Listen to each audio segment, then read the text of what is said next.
Dans la bande de Gaza, des nouveaux bombardements israéliens ont fait au moins 52 morts selon la défense civile palestinienne. Elle décrit un massacre dans une maison et surtout dans une école abritant des déplacés. L'armée israélienne dit, elle, avoir visé des terroristes dans un centre de commandement. Jérôme Garraud, Sophie Chevalreau et Marie-Hélène Astrodo. Brûlée, soufflée. Cette école de Gaza est en train d'être déblayée ce matin, après les frappes israéliennes de la nuit. D'après la défense civile de Gaza, contrôlée par le Hamas, ce bâtiment servait d'abri à des centaines de personnes déplacées. D'un seul coup, des décombres sont tombés sur nos têtes.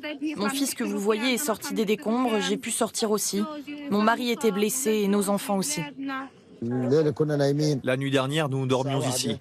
À 1 h du matin, nous avons été directement pris pour cible, sans avertissement préalable.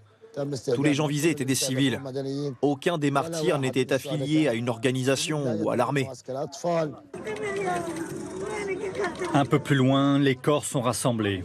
D'après les services de santé de Gaza, plus d'une trentaine de personnes ont perdu la vie dans cette seule école. L'attaque a été conduite au cœur de la nuit par l'armée israélienne qui publie ce matin 7 photos aériennes de l'établissement. D'après Tsahal, le bâtiment abritait un centre de contrôle du Hamas. Nous prévenons à l'avance que toute cette zone-là est une zone de combat.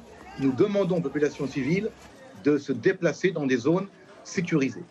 Ceux qui restent là sont les membres du Hamas et du djihad islamique ou d'autres éléments qui sont malheureusement utilisés par le Hamas comme bouclier humain. Malgré les pressions internationales, Israël intensifie son offensive dans l'enclave palestinienne depuis 10 jours.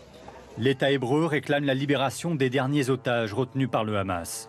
57 sont encore détenus dans Gaza, dont au moins 34 sont morts, d'après les autorités israéliennes.